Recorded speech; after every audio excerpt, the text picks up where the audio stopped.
El día de hoy vamos a revisar una característica general a todos los métodos instrumentales y es la necesidad de utilizar estándares para hacer calibraciones.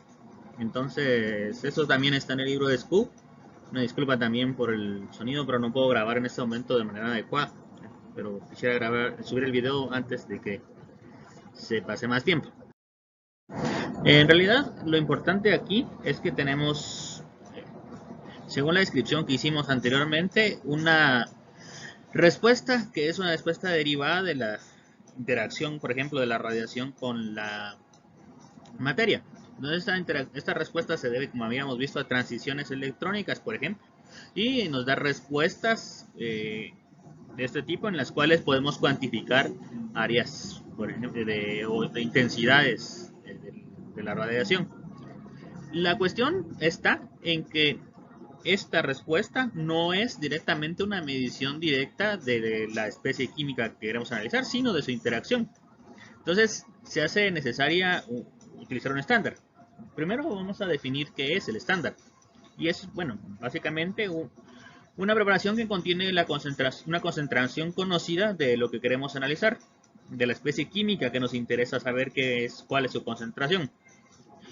El problema, decía, es que en realidad, a diferencia de los métodos directos, como por ejemplo los gravimétricos, no estamos midiendo a la sustancia, sino a su interacción o a una medición derivada. Entonces, en muchos casos es necesario utilizar dicho estándar. Y entonces, el uso de este estándar, que puede ser de referencia, permite asociar a la concentración a la respuesta. Es decir, podemos pensar entonces que un valor dado de absorbancia va a ser proporcional a la concentración, como sería en este caso del analito que estamos buscando. Esto lleva a un tema que se debe tocar cuando estamos hablando de patrones instrumentales y que es la trazabilidad. Decíamos entonces que, por ejemplo, la masa y la longitud se pueden medir directamente bajo sus definiciones, es decir, o podríamos pensar esto, ¿no? ¿A qué me refiero? Nosotros pues medimos en una balanza la masa cuando queremos analizarla, pero en realidad esto está calibrado con una masa patrón, que a su vez se calibra con una masa anterior y una anterior, así hasta llegar al peso, a la masa en este caso que es patrón de todas las demás. Esta no es una masa cualquiera, es una masa que está hecha en base a su definición.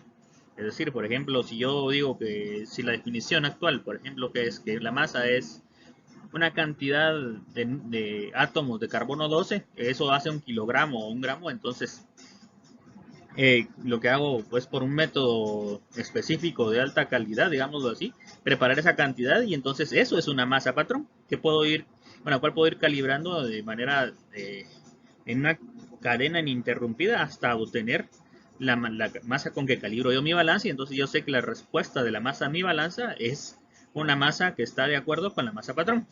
El problema es que para las concentraciones analíticas no existe definiciones. No es como que yo pueda normalmente hacer esto. Entonces se debe establecer un mecanismo que me permita obtener referencias que puedo comparar entre laboratorios para que nosotros no estemos dando resultados diferentes a la misma muestra dependiendo en dónde lo estamos analizando. Entonces, eh, podemos definir una cuestión que se llama trazabilidad estándar. La trazabilidad metrológica en este caso es la propiedad resultado de la medición analítica con referencias establecidas. Estas se establecen de manera nacional o internacional. Por ejemplo, algo que si han tenido contacto en el campo es medidas, por ejemplo, lo que es trazable a NIST o a ORACEM. Estos son organismos internacionales que estandarizan o que hacen mediciones de alta calidad metrológica y que sirven como base de las comparaciones de trazabilidad. Entonces, si tenemos en cuenta esto, podríamos analizar este tipo de pirámide de trazabilidad analítica, en la cual el patrón de más alta calidad es un patrón nacional que es proporcionado por el Organismo Nacional de Metrología, que sirve como patrón de referencia, como patrón para un patrones de referencia que se utilizan en laboratorios de calibración acreditados y que luego estos de calibración pueden servir como patrones a las entidades que ejecutan las mediciones. En este caso, por ejemplo, un laboratorio comercial o un laboratorio que está al servicio de una industria, por ejemplo, dentro de una farmacéutica, del laboratorio de control de calidad o, por ejemplo, que está haciendo análisis ambientales. Finalmente, entonces tenemos el patrón que realmente usamos para, por ejemplo, calibrar el aparato. Y entonces esta es la que está hasta abajo y es de un nivel bajo de metrológico, pero debe ir encadenado a todos los demás patrones para que podamos garantizar que lo que estamos analizando es en realidad la respuesta que queremos dar. Entonces esto nos lleva a tener que pensar que vamos a tener que utilizar en los métodos instrumentales un patrón y que ese patrón debe ser trazable. Entonces aquí por ejemplo tenemos una calibración instrumental. En este caso lo que hacemos es preparar una serie de estándares como los que tenemos aquí o patrones de concentración conocida. Entonces eso está, el patrón lo utilizamos para hacer esta curva y esta curva para usar estas diferentes soluciones en diferentes concentraciones. Y por ejemplo lo medimos en espectrofotómetro y eso nos da un modelo que nos puede servir posteriormente para utilizarlo en muestras de concentración desconocida para encontrar su concentración. Porque entonces tenemos una relación entre la concentración del analito y su señal en la respuesta que estamos queriendo evaluar. Entonces esto lleva a establecer un modelo matemático que permita obtener la concentración a partir de la medida derivada, como en este caso podría ser la absorbancia. Ver propiamente dicho los diferentes tipos de calibración, pues también tenemos que entonces hacer referencia a la calidad metrológica de los estándares. Y como ejemplo ponemos, nosotros cuando trabajamos en cuestiones simples, medimos con una regla de acrílico. Es decir, podemos medir centímetros o milímetros, inclusive hasta, por ejemplo, estos de 30 centímetros, con una regla. Sin embargo, esta regla no nos da la medida de por sí, sino que está calibrada, o sea, está medida o hecha con un micrómetro. Este micrómetro a la vez está hecho con un bloque patrón. ¿Qué quiere decir esto? Nosotros insertamos uno de estos aquí y el micrómetro entonces se calibra en base a este patrón, que a la vez está calibrado o hecho en base a un patrón de más alta calidad, porque está hecho de una mejor manera. ¿Cómo se hacen estos? Pues con un interferómetro. Este es un aparato que tiene que ver con la interacción de varios espejos y de la luz, que entonces se puede diseñar para que mida en alta calidad, y finalmente el interferómetro está calibrado con un láser. Y el láser entonces es el patrón general. Entonces, si nosotros estamos trabajando de esta manera, por ejemplo, con la medición de longitud, con la medición de concentraciones es similar. Vamos entonces a hablar, por ejemplo, de que tenemos varios tipos de métodos. Y esos métodos y los patrones asociados tienen una relación. Y los patrones o las soluciones que obtenemos a partir de estos tienen diferentes calidades metodológicas para cada estándar.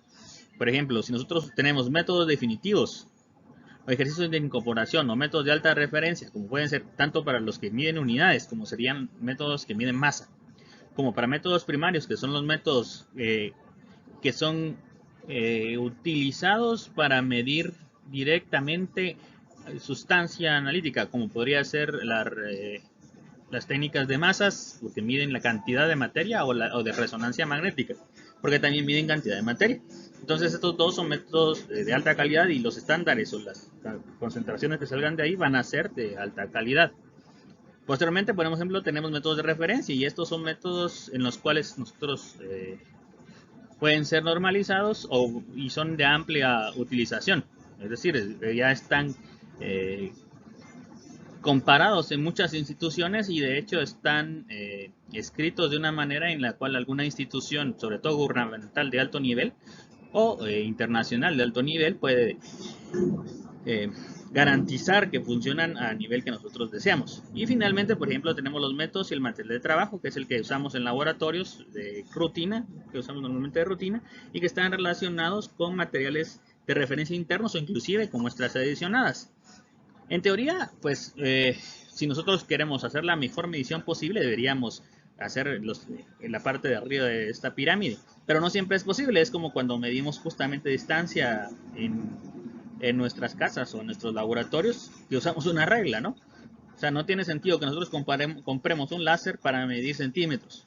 Igualmente esto pasa aquí. Entonces, inclusive las muestras adicionadas son muy utilizadas cotidianamente.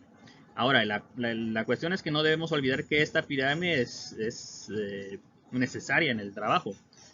para que no confundamos que tienen la misma calidad metrológica o que podemos utilizar una u otra sin tomar en cuenta que entre más abajo estemos de la pirámide, de menor calidad va a ser la medición. Entonces ya finalmente lo que nos interesa es saber los tipos de calibración, y esto es lo que nos va a servir de manera rutinaria en el trabajo del laboratorio. Hay varios. El primero y el más simple es uno que podríamos denominar de estándar externo. En este caso lo que hacemos es que, por ejemplo, si vemos aquí, tenemos la respuesta de diferentes concentraciones. Si vemos diferentes campanitas de Gauss aquí, que tienen diferente altura, entonces vemos que este es un cromatograma. Lo que sucede es que a ese tiempo de retención sale el analito que queremos analizar.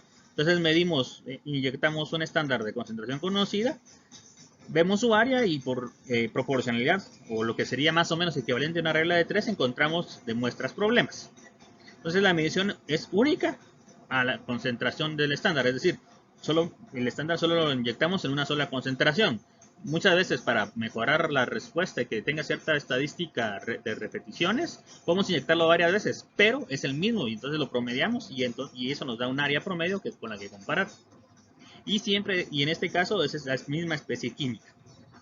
Posteriormente tenemos las curvas de calibración. En las curvas de calibración lo que hacemos es disponer diferentes niveles de concentración del estándar. Esto también tiene ciertas reglas para hacerse para que su estadística sea mejor.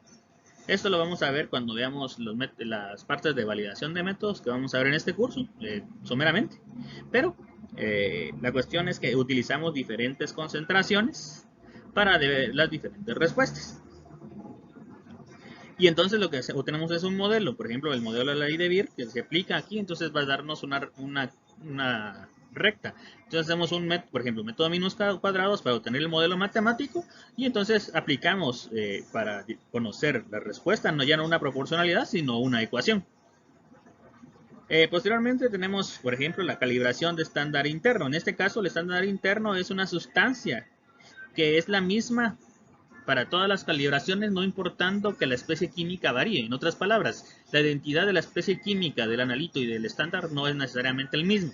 Este se utiliza cuando hay técnicas en las cuales hay respuestas que son muy constantes para ciertos analitos. Entonces es útil calibrarlos con esos y encontrar un factor de respuesta en relación a la muestra analítica que estamos analizando. La cuestión también es que ese factor de respuesta, esa relación entre la cantidad, por ejemplo, que siempre recibimos del estándar interno y del analito, debe ser igual siempre. No significa que las concentraciones deban ser iguales, sino que la respuesta, el factor siempre debe ser igual. Por ejemplo, 0.7 siempre debe dar 0.7 para esa especie. Mientras que, por ejemplo, para esta otra especie, el factor de respuesta puede ser 1.2. Lo que importa en realidad es que sea reproducible este factor. Y finalmente tenemos una técnica que se llama adición de estándar, que lo que hace es añadir cantidades de estándar externo a la muestra como tal. Ya no es una curva de calibración en la cual nosotros, por ejemplo, analizamos la curva y después vemos una muestra problema, sino que añadimos, digamos, conceptualmente podría parecerse a que añadamos la curva directamente a las muestras y después hacemos el análisis del modelo matemático. Lo que sucede en este caso es que vamos a tener una concentración base anterior al añadir el estándar, en la cual pues tenemos que esa concentración base es la concentración del analito. Esto se utiliza sobre todo en muestras que no tenemos, que no podemos purificar, por decirlo así. En muestras que son muy contaminadas o que tenemos dificultad de manejo, en la que entonces eso es más útil o más práctico añadir el estándar y medir la respuesta en la matriz en la que se encuentra. Y entonces obtenemos esa respuesta. Entonces es similar a la curva de calibración que tengo aquí, solo que el analito no se encuentra por interpolación, sino por la medición base. Básicamente esto es los tipos de calibración y es lo que se quería trabajar antes de propiamente hacer problemas de concentraciones analíticas bajo estos tipos de calibración.